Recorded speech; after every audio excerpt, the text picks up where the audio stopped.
Hello everyone and welcome to Let's Talk HR. Today we're going to talk about how to develop a workplace culture, and have no one better to help me than Lisa from Limelight HR and HR Directors podcast. Anyone's going to know how we can help develop a workplace culture. It's obviously one of the most influential HR podcasts, I think, at the moment. Are you up for an award? We're actually up for 2 awards, yes. Two we're awards? We're up for the MPAs and the Independent Podcast Awards at the moment. And it's going really well with the podcast. I think we set it up because we knew that there was a need for people to kind of hear people's lived experience of going through the kind of HR career. And the stats are definitely backing that up at the moment.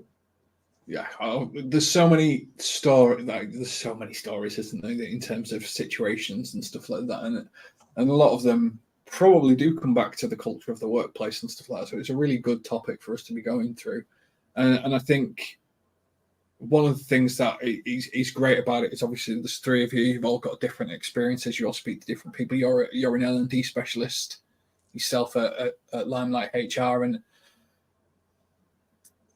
too many people think HR is just fixed in this little one bubble of payroll, disciplinary, redundancy. Well, actually, when you start to add in, people like yourself and Lee and Charlie and well-being and diversity and equality, so much to it, and all of it plays a part in developing the culture. So it's a really good podcast in terms of understanding the different elements of HR and different approaches, and even different mindsets. I think at times where not everyone will approach things in the same way. No, I absolutely agree, and thank you. I always feel like I'm representing not just the kind of public sector and not-for-profit, because I feel like a lot of the times HR and HR advice is aimed very much at businesses, but there's so many HR roles that are public sector, not-for-profit, cooperatives are kind of styled very differently. Education, for instance. And also I represent the people that haven't got 20 years experience in HR, because I started my HR career fairly late on. And I know sometimes people feel like if they didn't do the kind of, HR relevant degree and then go into HR when they're in their 20s and have all that experience, that they feel a bit kind of imposter syndrome. So I always hope that I kind of represent people that came to it quite late as well. Well, myself, I came to it late. I've been in training for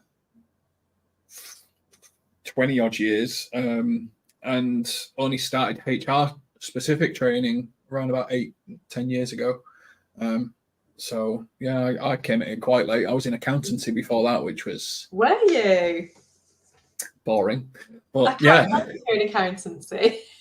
Yeah, so we used to do all the chartered qualifications. So again, with HR being a chartered qualification, it was a natural progression to another one, but far more interesting than, shall we say, balance and tax and stuff like that. Definitely. But anyone that listens to the podcast or follows me will know that I've had many jobs over my time. I've tried most things once, and at one point I did do a bookkeeping qualification, and I was a bookkeeper for approximately 3 months. But at the time I had 2 young children, and every time I went to input people's receipts onto Excel or whatever it was, I just used to fall asleep. So I was like a terrible bookkeeper. It didn't last long. So, and it brings us on nicely to culture, isn't it? So the culture of you being an accountant is a sleepy accountant. But many people will say workplace culture is like trying to nail jelly to a wall. It's just not possible to create a culture. It just has to be. It's naturally forming. It's not something that HR or leadership can really help forge and build. And I kind of disagree with that. But I kind of understand why people feel like it's something that they've got no control of, because really culture isn't a definitive action. It's a whole series of things, isn't it? In terms of how you go about advising people to create a culture, what do you try and explain it to them as? Because I don't like the jelly on the wall thing, but I kind of get it. Yeah, I mean, culture is quite an intangible concept, I think. And I agree with you. One of the things with culture for me is it's there whether you design it or not. So this is something that I always talk to, our clients and our businesses about, is you've got a culture. Just because you haven't articulated it, because you haven't put the values on the wall, because you haven't, got culture codes and all of this stuff, you have got a culture. And there's often a real mismatch where people have articulated their culture, there's often a real mismatch between what they've articulated and what's the reality. And I think a really good example of that is where an organisation will say, you know, our values here, we value X, Y, and Z. You know, we're inclusive, and, you know, we value work-life balance and employee well-being.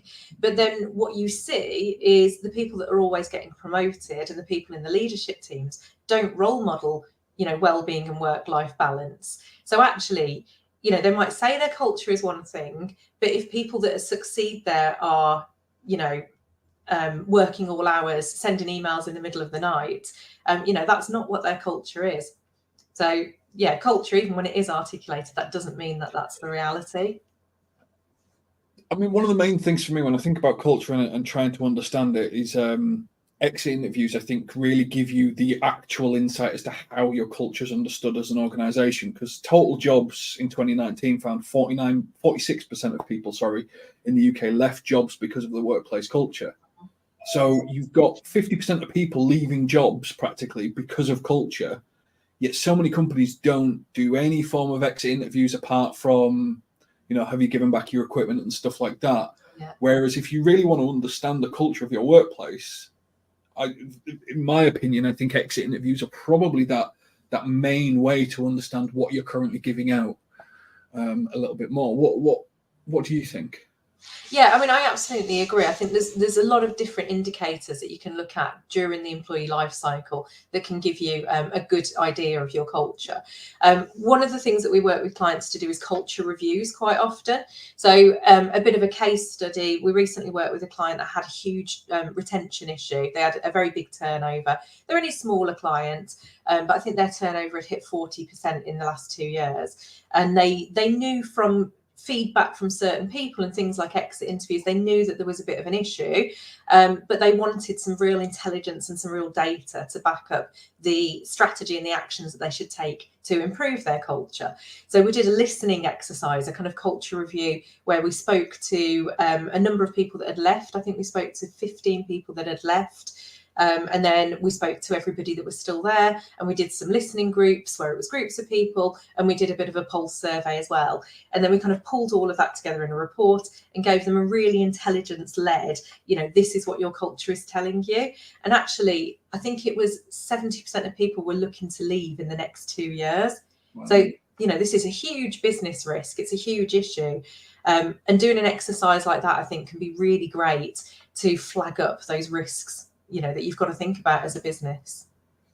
It's funny, isn't it? Because I think about things like exit interviews and how people, you know, oh, well, so-and-so really didn't like this, that, and the other. And they go, oh, well, they just had an axe to grind. They just didn't get on with so-and-so. And, you know, and that same Total Jobs report that I referenced, you know, 1 in 5 people said they couldn't feel like they could be themselves at work. Mm-hmm. And so if you're asking people to be something else, your culture is naturally becoming a more fake type situation, because people can't express who they are.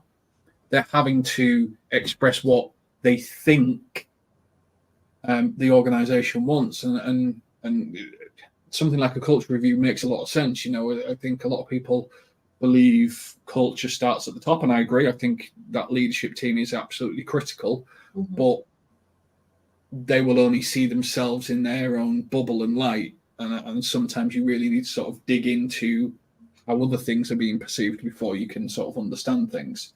Yeah. How do you get through to leaders? Because that's the big thing, because they a lot of the times have 2 different cultures, don't they? They have that leadership team culture, and then they have their persona that they push down. Yeah, absolutely. And with organizations as well, you do tend to get pockets of culture. So if you've got leaders that have very different styles, I mean, we worked with a care home, a group of care homes once, and we had a number of the leaders were very kind of caring, very servant leadership led. You know, so they were all about listening to people and bringing people on and gaining buy-in. But there was particularly one director who was very much more on the kind of I mean, they manage quality in a care home. So you think about the risk that they're looking after. You know, they're looking at, you know, patient deaths. They're looking at, you know, really hard, cutting edge kind of stuff. And their leadership style was very much more hands-on, you know, slightly towards micromanagement, you know, but very kind of controlling. And so the culture in that team was completely different to the culture in some of the other teams there. So to try and bring those leaders together and align the culture, one of the things that we work with organisations on is something like a culture code. So if you Google culture code, you'll get some really good examples. We often look at the one from HubSpot. There's one from NASA. There's a few others that we'll kind of explore, and that's where leaders articulate what is the culture that you want in that leadership team. So how are we going to work together? What's the culture that we need to role model to everybody else, and how can we align that? I mean, there's lots of work by people like Patrick Lencioni on how to create a really high-performing team. And a lot of that is about people being on the same page, basically. You know, if your leaders are kind of fighting in different directions, that's going to really affect the culture of an organisation as well. So bringing everybody together and kind of agreeing what those aligned principles are. I think that's a really good point. And I remember when there was myself and two other directors who took over a business, and we had a really good relationship, and we would openly disagree with each other. You know, we would have positive disagreement, because it was never personal. It was always about what we thought was for the best, and it would be, you know, quite intense when we go through it. And there was three of us, so, you know, someone would always side with it. You'd always get a majority eventually. And that was our culture. That was how we led, because we challenged each other and we made things difficult, and we had positive disagreements. Now we thought, oh, well, this is brilliant. This is what we want everyone in the company to be like. We want people to feel comfortable to have these positive disagreements. So we create a situation where people came with their reps. So the SMT, they were called, so the senior management team, all came with their business and their ideas and their structures, and we thought, well, we'll get them involved in sort of an almost a positive disagreement structure. Flatlined.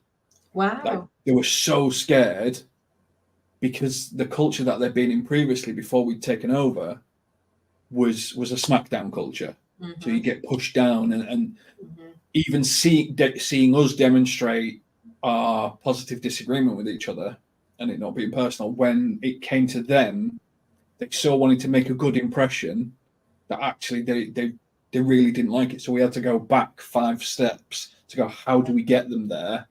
What steps do we need to do to make them feel, 1, supported, 2, confident in their own ability and their own opinions and their own minds, so that when other people start to challenge, they've thought about it, they feel comfortable, they're ready for it, and they want to have that positive disagreement. And it took a good year, like, to get people from point A to point B, of just different meetings with different situations, different people in it, removing us from it. At times, as leaders, we had to remove ourselves from the situation so that they could positively disagree with each other, and there wasn't us standing over trying to make it happen. And it's a real, you know, you think about trying to implement something just like a positive disagreement culture, which can be great, not just arguing with people. And it takes a long time, and these things can't be built immediately, can they? They have to sort of be developed, and you have to bring people along. It's not just a case of, we are now these values on the wall, everyone will now be positive. Yeah, no, absolutely. And again, going back to Lencioni, he's got this great conflict continuum that I often roll out when I'm delivering training, which at the one end, when you don't have that conflict, you get a situation of artificial harmony. So, you know, leadership teams who are scared to have any conflict at all. And that's when you tend to get silos develop. You know, people don't push each other to get a high performing team. You tend to get people with a very low accountability. And then the other end of it is destructive conflict, which, like you said, you don't want that either, because that's where people are just arguing, and that takes up a lot of time and energy, and, you know, makes a bit of a toxic culture. So having that balance of constructive conflict is really important to make sure organisations work and succeed. And I think one of the things that organisations try to do to go through that process that you talked about of making it a safer environment is embedding psychological safety for people. So, they don't fear having the head chopped off if they have an opinion that's not the same as somebody else. And it's a really brave thing to do, isn't it? To be in a leadership team meeting or any meeting and disagree with the majority there. It can go very wrong. It can kind of disrupt the politics. It can, put you out as a kind of target. So to do that is a very difficult thing to do. And making that culture where people feel safe to do that is also a really difficult thing to do. And I think there's a difference in people as well. Like, I was encouraged to do it. I'm quite a gobby Yorkshireman, so one, I would naturally do it, but two, I was encouraged to do it. James. Exactly. But other people are naturally scared about wrecking the apple cart and are on different paths of journeys, and you could go through personality types and indicators and introverts, extroverts, all that different stuff. But it's making people feel, isn't it? Like, if in a situation they think a company's gone too far left, they can say, I know you all agree with this, but I don't see it.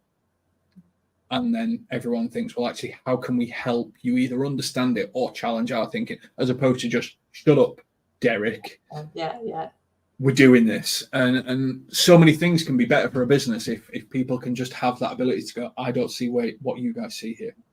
Yeah, because absolutely. You might unearth that one thing that saves you or increases it or something like that.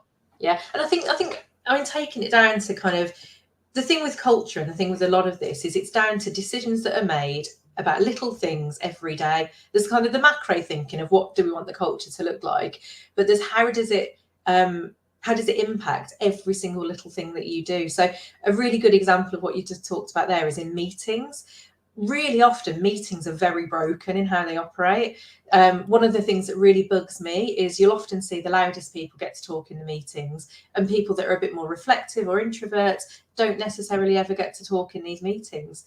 And all the decisions are made by, people that are quite happy to kind of, voice their opinions, think on the spot. The way that organisations are designed often is really aimed at extroverts, at people that are quite strong, strong characters.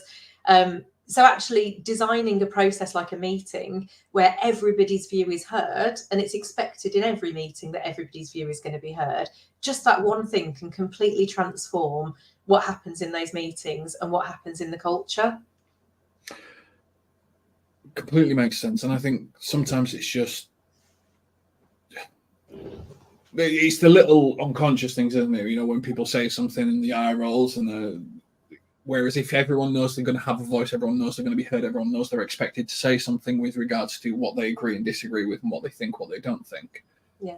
It's not they say something for something's sake, but they actually start to think about it a little bit more, as opposed to just thinking, I'm just going to sit here and just let everyone just carry on, and then I'll just go back and do my work and blah, blah, blah, and then stuff like that. Yeah, I mean, I'd always suggest to people, have an agenda for a meeting, first of all. If it's anything that can be written and read, don't bring that into a meeting. Use that time for really valuable, brainstorming, problem solving, that kind of stuff. Make sure that people understand what it's going to be about so they can have a think about it beforehand, and go round and listen to everybody's voice. Don't just have the loudest people shout up. Yeah. So in terms of when you start to think about developing a culture and as a business, obviously you've already got your culture, but you want to make it better, you want to improve it. It might be good, it might be bad, whatever it may be. So many companies just go straight to core values, buzzword bingo, collaborative, empowered, team, the straight away the sort of the buzzwords. And Glassdoor found that 62% of employees consider their company values before making a decision to work there, which I thought was quite a surprising stat that people actually look at stuff like that. Because the majority of people I know, if you say, do your company live your values, would say, I don't even know what they are. Yeah, they'd say, what are they? Yeah.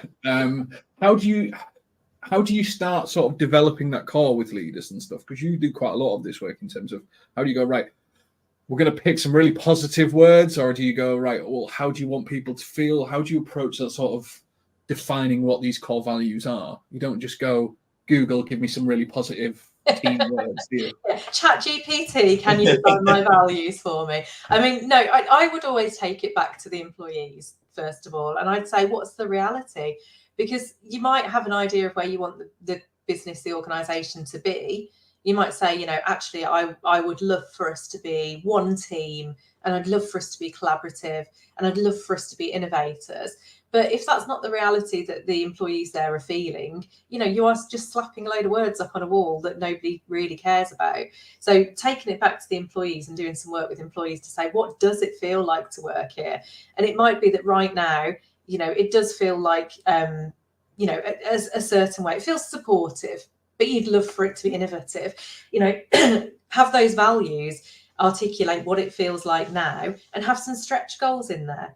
So say, you know, this is the culture now, this is where we'd like to go to, and we're going to do that, you know, ideally through workshopping, training, an employee forum, you know, feedback loops of how does the, you know, the lowest person in the organisational chart speak to the highest person, how does that feedback get heard, what happens about it, all of those lovely things. I think one of the main things, because obviously we do management and leadership training, and there's a reason why we do this, is because I love changing cultures. And the two most effective things for me with changing cultures are managers and leaders, and upskilling them and having them understand what a culture means and bringing them together, you know, and then the organisational design and infrastructure piece. So those are the two bits that my business focuses on, because I think they're the most transformational bits. So yeah, and having leaders and managers understand that when they set a boundary, so what words is it okay to say and what words isn't it? You know, is it okay if somebody doesn't attend a meeting because they're busy, or is that not okay because actually that lets everybody else down that did bother to attend the meeting? Those boundaries, just little kind of micro actions, is what creates a culture.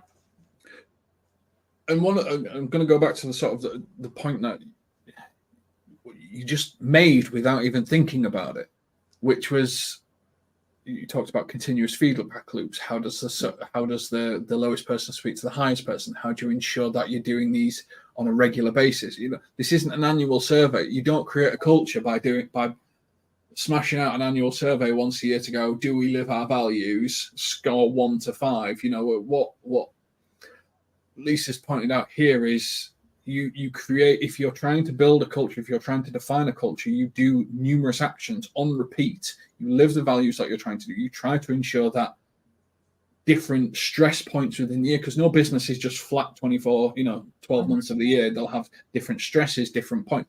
How do people feel at these different points? Do they feel at the peak time where you are all coming together and being collaborative? Is that when you're at your best, or is that when you're at your worst? And how do you address those? And that's such an important point, that you have that continuous feedback loop and that continuous process of testing different elements of it, and employee forums and feedback loops. And yes, surveys play a part, but not one survey once a year on a grade of 1 to 5 and then you think, right, cracked it, we managed to get up to a 4.7 from a 4.5. So it's just, I just wanted to stop, because I think that's the most continuousness. I don't think that's a word. Might be a word. Continuity, yeah. There we go. Is imperative in trying to sort of define your core values and your core culture and stuff like that, because you need to have a consistent loop of feedback to be able to do that. And you just so casually went past it, when actually I think it's one of the biggest mistakes people make, in terms of they think, right, well, this is what we're going to do. These are the words. We're going to put them everywhere. How do we test it? Well, do a survey. Yeah. And then we're done. And it's so important, if you are in a HR role and you're trying to do something like this, that you think about, how do we test this monthly, quarterly, annually? How do we check that our assumptions are correct on multiple different ways? How do we ensure that everyone's got a voice, if that's what we want people to have? And you need multiple actions, as opposed to just that one, if you're trying to do it. So yeah, absolutely.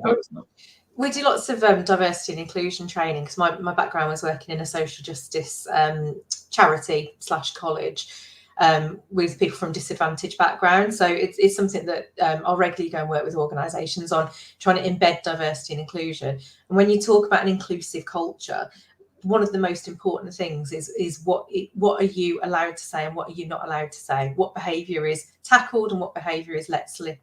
And it's like it in schools. You know, as soon as you allow children to kind of make certain slurs, you know, and they don't get tackled, that becomes the culture that it's okay to make those kind of minor slurs. You know, I mean, I've got a 15-year-old and a 13-year-old, so they're constantly coming out with things that I wouldn't think are appropriate. And it's hard to tackle in a school because there's so many children. But that's how culture develops. If you have a zero tolerance policy for something, you know, then everybody knows that's not allowed in that culture, and that's crossing a line. But if you don't set that line, you know, that's how the culture and those boundaries kind of slip. So if you're looking to develop a culture, you know, that's very inclusive, you almost have to have that kind of, you know, these are the boundaries, this is the line, you don't cross it. And that's really, I think, what the values enable, is almost a bit of a framework and those kind of boundaries and those lines to be understood by everybody. Yeah, over the years, I've seen so many situations where someone's crossed over that line, but because they make so much money or because they deliver so much value in this, we're going to let it go. But then it starts to unravel the hard work that everyone's putting together in terms of defining or building a culture, and not just from a swearing or a slur or something like that perspective, but just any form of cultural creation that you're trying to do. Could be anything from, you know, shutting someone down and saying your opinion doesn't matter and stuff. Yeah. Even something as simple as that can have the exact same impact on someone not feeling like they're valued within their organization. And just because someone makes a little bit more money than somebody else doesn't mean it's always going to be that way. Mm. Yeah, and we're often brought in to deal with situations like that, where there'll be, you know, one or two people in the leadership team that aren't portraying the right, you know, they're not role modeling the right examples for everybody, for the culture that those leaders want. And it's really difficult because, you know, equally, you don't want to kind of, you know, it's hard for businesses. If you've got a high performer and you've got a very talented person, you know, and they've helped grow your organization, or they're really fundamental, like, you know, they've got all the finance knowledge or all the product knowledge, it is really difficult to manage that. But that's where I think having a really good performance management framework can help in terms of managing that culture.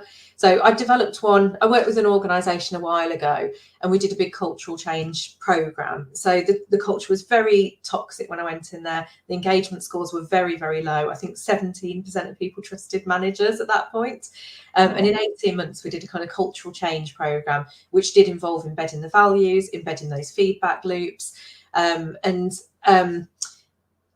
trying to get the leaders on board with that, you know, was really difficult. But when we redid the performance management framework, we made it not just about people's progress towards goals, so not just about the objectives, but actually we had a whole third of it was about behaviours against values. Something like 360s can be really helpful with that. So, you know, if you don't want that kind of, it's always the manager telling the employee, you need to act more in line with our values, which, you know, it can't, sometimes isn't the nicest kind of setup for a performance framework. Having something like 360 peer feedback in there can be really helpful. So, you know, client feedback, any other stats that you can get to add a more rounded approach. I love 360 feedback, because I must have done Belbin, DISC, MBTI, you name it, I've probably done it at some point. But the actual most valuable bit of sort of feedback I've ever had is like multiple 360s with people saying, this is what you're good at, this is what you're bad at, this is what we find, this is what we see. Because what I find in a lot of the psychometric type tests is it's my preferences, but it doesn't necessarily mean that's how I act. Yeah. What 360 is, it's exactly how I act. And, you know, some of the feedback I got in there is, we know when stuff's going bad, but we don't know what it is because you don't tell us, but we can tell in your demeanor. Interesting. And you know, we know when you're in a good mood and we know when you're in a bad mood because of how long or short answers you get, and all that different elements, which you think, oh, well, I'm hiding this really well, and you get the feedback going, it's really obvious. And it's worse because we don't know what's going on. because obviously redundancies happened 12 months ago and stuff like that. So we want a bit sort of reassurance in it. And you get really sort of good. I find that I've learned infinitely more from a 360 than I ever have learned from any sort of psychometric thing, because they're my preferences and I get it. And I know that that's my default, but is it what I do? Yeah. Absolutely. I mean, I'm a DISC psychometric practitioner and I use it loads in the leadership and management courses that I do. But you're absolutely right that it's, it's preferences, it's your priorities, and it might shape some of how you are. But a lot of us, as we develop in our career, we develop strategies to counteract, where we might not be so strong. So when I was at the start of my career, I remember doing one of these psychometrics and coming out as very, very dominant. Which I can be. I mean, as head of HR, I used to wear this hat a lot more than I do now, where you have to step up and you have to be quite dominant. But as I went through my career, I realized that didn't get the best out of my team.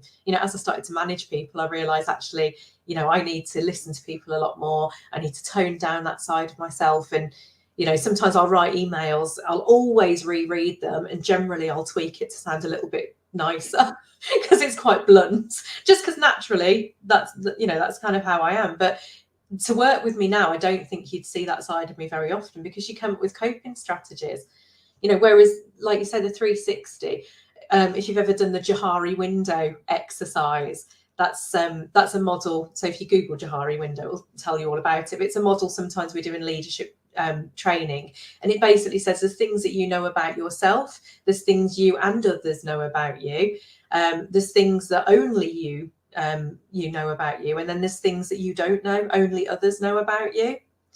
So there's always this hidden aspect to all of us that we don't know, others know, but we don't. And that's what 360-degree feedback's really great for bringing out. Now, one of the stats I've got here, which is a different survey, I don't know who it was from, 58% of workers believe they would be more productive if they felt included in their workplace culture. And one of the main things that's annoyed me no end in 2023 is the creation of the term quiet quitting.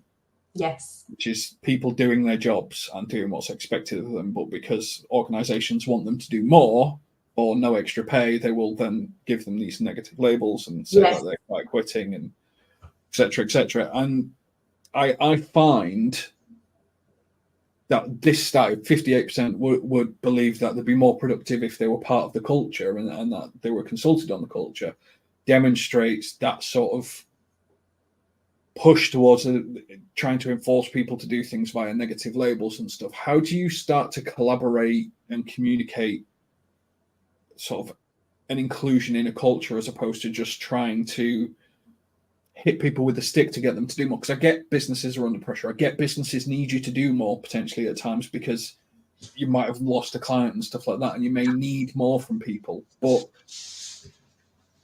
in my view, negative labels don't get you there. They might get you there short term, but they don't get you there long term. How do you sort of help businesses see that actually? Because you'll be coming against it all the time, going, "Oh, well, we've got a bunch of quiet quitters here," and you're like, "No, you don't. You just have a lot of people that you've annoyed into not wanting to do extra." Yeah. How do you approach that sort of situation from a culture perspective? Yeah, so it's funny, isn't it? There's always some kind of buzzword or something that's got to make headlines. And, some of it generally just doesn't touch most of the organisations I work with. It's just fancy headlines that people roll out. But I, like you, was particularly annoyed by that one. I may be a bit unpopular here. And I know you were going to ask me a question about unpopular opinion to do with culture. This is probably my unpopular opinion. When I first started studying HR, a lot of the narrative was around how you as HR harness the discretionary effort from the employees. So this term discretionary effort. And it was like, if you create this great culture, if you create this great organization and you create the right environment, you will get discretionary efforts. I don't like that thinking, because I think that you should do the hours that are in your contract and that you're paid for.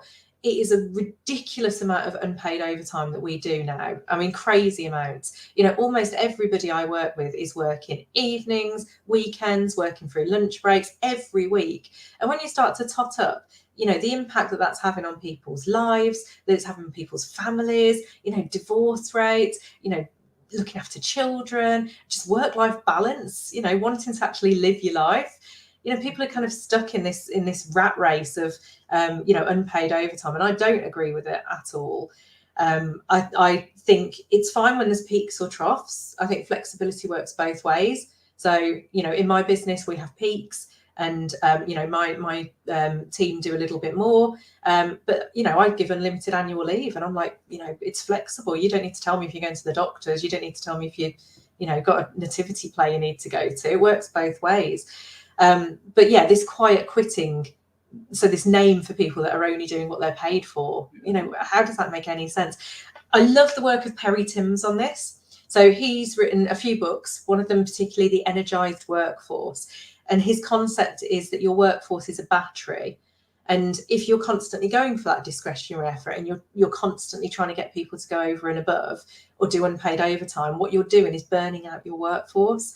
And what's going to happen, it's fine for short term, but what's going to happen is people won't stay. They won't want to stay. You'll have lots of absence. You'll have lots of mental health issues. People will burn out.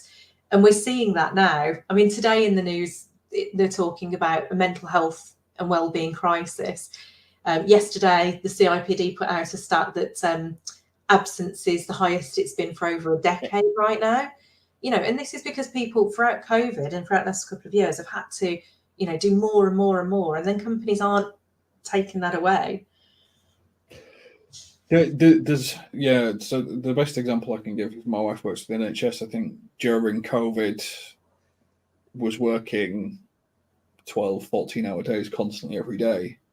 Same as many of them, you know, they worked in a hospital. At the end of the day, they were trying to protect people and do what they can. I think they got 3 days back as a toil. Oh my word.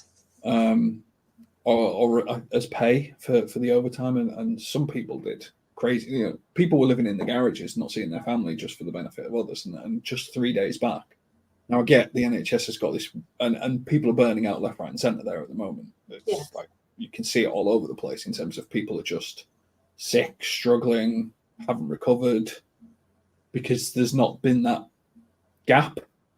We think we went straight from COVID 2.0, 3.0, whatever it was, straight into an energy crisis where suddenly people didn't have enough money to pay their fuel bills and stuff like that, straight into the payment, you know, trying to sort of negotiate all the pay and everything like that, and that comes out with that. At what point has anyone got the mental capacity to just reset?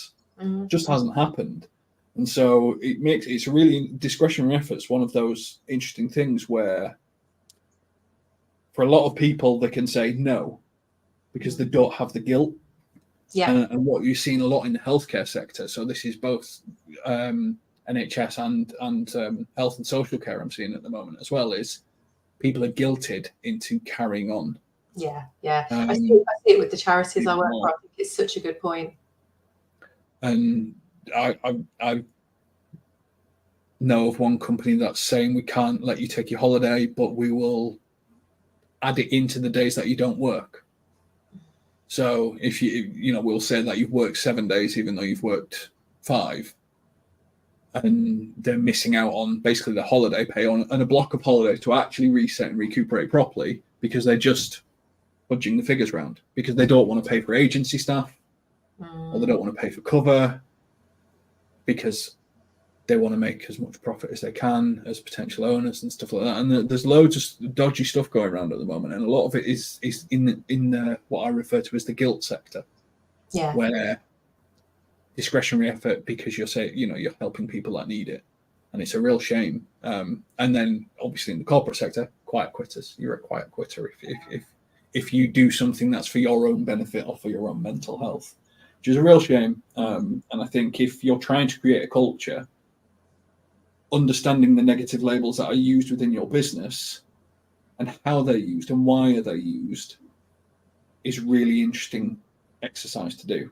Yeah, I totally agree. I mean, just to say on that point, because I know there's HR people that listen to this that are studying at the moment. So you're not allowed to roll up holiday pay and pay it. And you do have to watch 48-hour working time regulations as well, opt-out agreements and working time regulations. So that company, very dodgy what they're doing. Just a opt-out contracts all over the place. Honestly, so I'm not allowed to get involved. Working time regulations and rolled up holiday pay legislation. Moving on though, little story. So I went to work somewhere for about 3 months once, and I had 2 young children, and it was a HR team, and I had to leave because it was a commute for me, a much longer commute than the company that I'd left. I had to leave bang on 5 o'clock every day, and I couldn't get in until about 10 to 9 every day. And everybody in that team stayed and worked over except for me. So every day when I left, I used to get dirty looks, and there used to be like a real vibe that I was going at 5 o'clock and everybody else was staying. And I even started logging on at home just to make myself like feel a little bit better, that, you know, because I felt really guilty. But in the end, I just left because I thought, you know, I can't work in this culture where, you know, they're prioritising presenteeism and desk time and unpaid overtime. And, you know, actually I'm doing a better job than most of them because I've come in with all these skills. You know, but because I'm not sat there at the desk spending 2 hours a day bitching like the rest of them, you know, it's, you know, that's kind of the culture there wasn't right for me at all. You know, I was more bothered about, as I always have been, you know, going in, doing a really good job, adding value, and I'm not so bothered about how long that takes, because I think, you know, it's about impact and it's about outcomes. It's not about being present. And this is where it's kind of gone quiet. You know, we talked a lot. There was a lot of talk about this 4-day week, working on this and how it actually outcomes are being improved and stuff like that, and then how people should be working on an outcome focused business as opposed to an hour focused business. Now all that seems to have been forgotten, and people are just talking about hybrid working as if they're giving you more, you know. And again, it comes back to the sort of that energy. Well, if you're working from home, you're still working. If you're working in an office, you're still working. But really, why has everyone stopped talking about outcome focused? You know, as long as you achieve your objectives, if you do something for yourself off the back of it after you've done them all, that might motivate you to work harder and quicker and more efficient and stuff like that. And why should you be punished? Yeah, by giving more work. Yeah, absolutely. And lots of companies are saying now, you know, 20% of your time can be spent innovating or working on some projects or stepping away from that to-do list. You know, because actually, if you're so in the thick of it, I mean, I work with organisations that have so many meetings and emails that that's what they spend their entire days doing. And the actual delivery of the work, the actual, you know, delivering what they should be doing as their job is done outside of, you know, in the evenings and at the weekends. And there's zero time there for innovation or development. You know, so some of these people could gain from efficiencies, from processes. They could use ChatGPT or AI to automate, you know, or make things a lot easier. But they just don't have the headspace to sit there and think, you know, actually, you know, for instance, this session that we're recording now, I was speaking to a marketing person the other day, and they said, why don't you transcribe these sessions, feed it into, you know, a transcription tool, feed that into an AI tool, and ask it to make you a blog post and a series of social media posts, you know, all from your webinar, your session that you've recorded, your podcast. And I thought, oh yeah, it's a brilliant idea. Yeah, but you know, if you're so in the thick of it, you don't have time to sit there and think, you know, oh, that's you know, 3 weeks of social media content there that I've not had to sit and design. But instead, you're sat there designing the content, you know, for a day when you could have done it in 40 minutes. I really need to think about that now. Yeah, you're now going away looking at transcription tools. I am, yeah. This is the thing. YouTube does it for you anyway. Back onto culture, not podcast innovation. You upload it to your website, and then you get the SEO as well. But yes, back onto culture.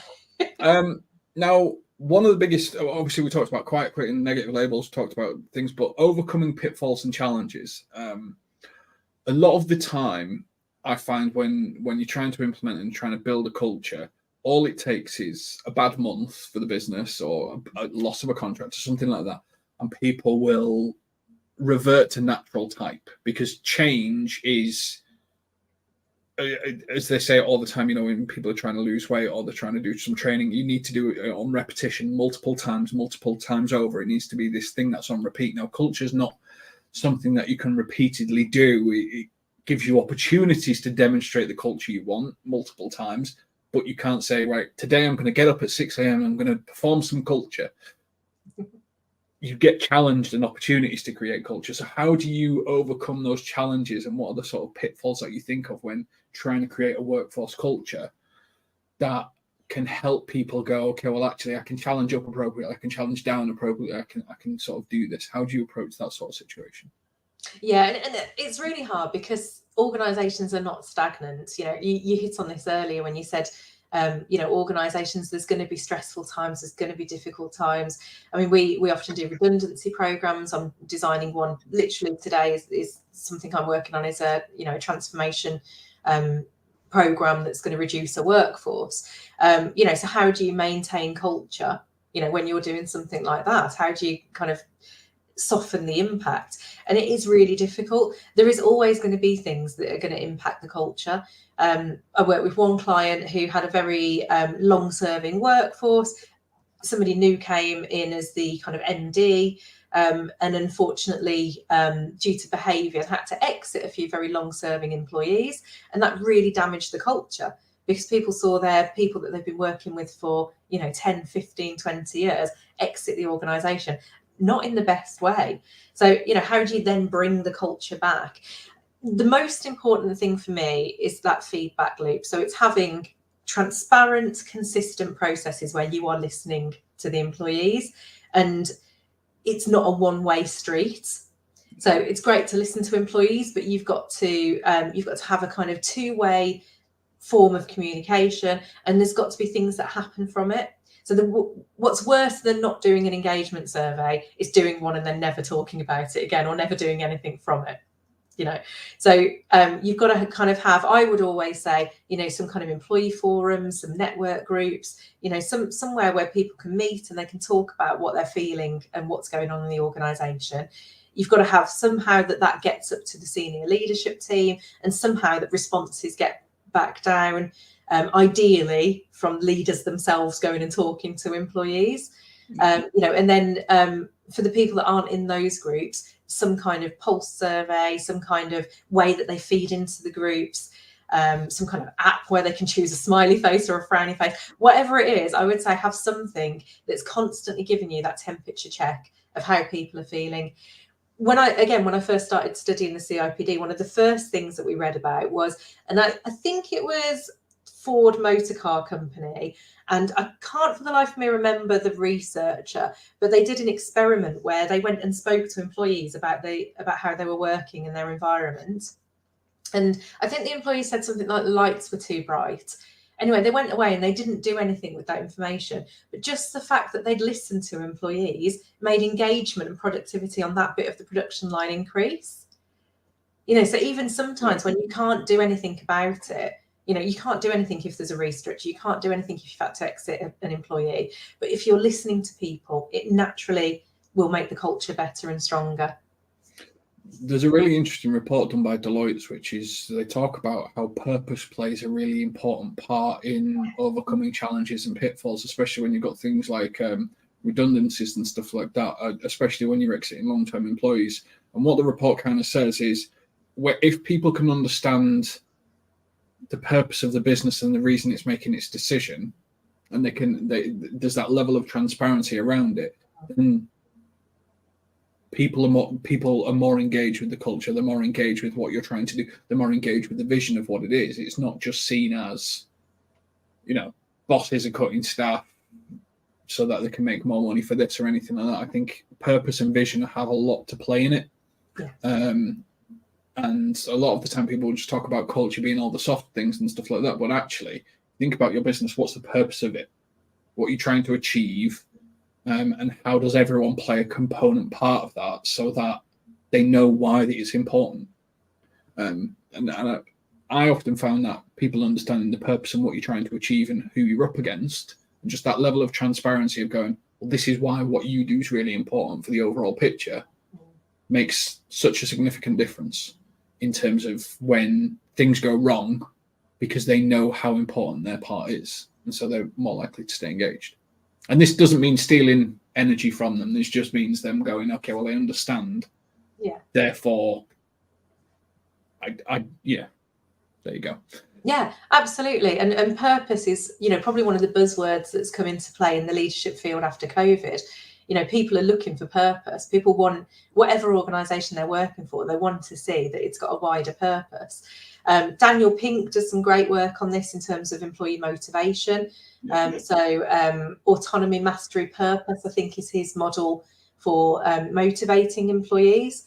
I work with loads of not-for-profits and charities. So one of the things that's very different when you do HR in that kind of sector is that people are already massively engaged in the purpose and the mission. You don't have to fight for that. When one of our clients helps educate siblings when their other siblings have had terminal diagnosis of cancer, so imagine the people that are working for that charity. They're bought in.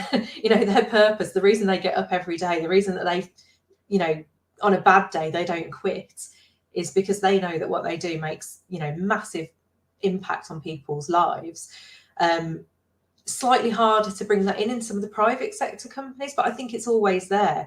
And even if your private sector company is just selling widgets and you kind of struggle to see the purpose, every business provides salaries, provides jobs, provides the community some benefit, probably has some kind of ESG program, has suppliers. Every company has that purpose. And when you're a visionary leader and you can kind of inspire people and sell that, it absolutely brings people on and makes those dips in culture, far easier. I completely agree. And you're right, it doesn't matter. It doesn't matter if the widget you create has no tangible impact on something and it's sold to someone that does. It's still a valuable link in a chain, and it's really easy. A good leader can really link those chains together so that people know, the positive, the change, the impact, and we're not going to talk about the effectiveness of storytelling within sort of getting people engaged and stuff, because it's more a teaching theory than it is a culture theory. But just being able to understand how the interconnected parts all come together. Yeah, jobs, opportunity, structure, but everything will play an important part in some way, shape, or form, just as like training and education. And what we're talking about here will hopefully help someone implement a better workplace culture, even if it has a 0.1 benefit in someone's annual survey, or they integrate Pizza Friday. Don't do either of those things, by the way. Pizza Friday. It's trying. You're trying to make things better. And as long as everyone tries to make things better, then everything will get better. Absolutely. I'm a really big fan of regenerative HR practices, which is, I think for me, I only started to hear about it earlier this year, really. And before that, it was about sustainable. So it was about, are your HR practices helping the organisation to still be there in 10 years' time? And that's always been a really big theme in my business and what I wanted to do. But regenerative HR practices are taking that one step further and saying, how is your organisation, how are your people practices making, the organisation, the people within it, and the community space that it, that it's in, better than they were before? So again, that kind of, if your workforce is a battery, it's great not burning them out. How are you giving them more energy? How are you adding some value to your people? And I love that concept. I think it's one that we're going to hear more and more about. And, it's something that I spend a lot of time kind of thinking about models for regenerative HR practices and what that would look like.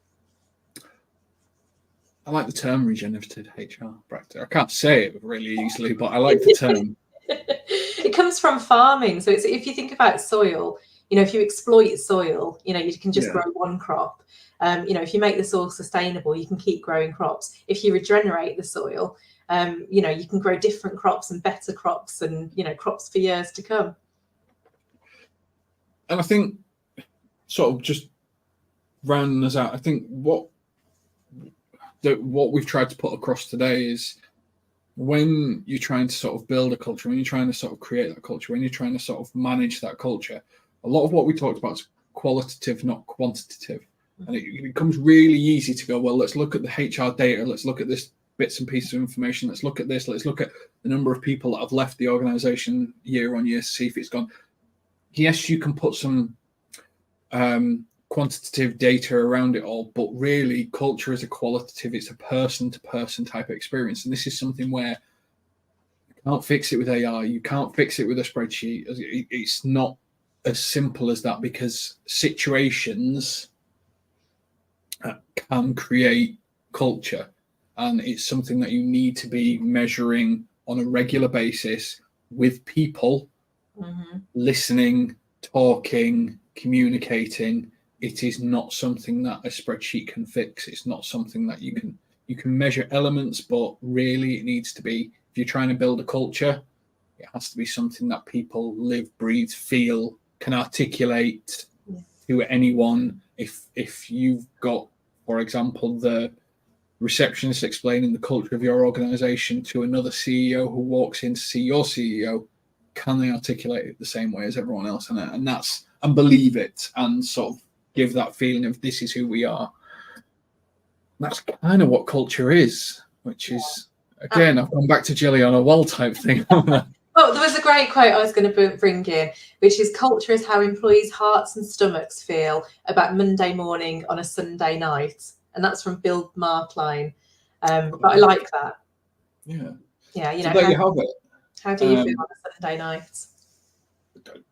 Tired. Yeah. I do a list on Sunday night in my head about everything that I want to get done that week.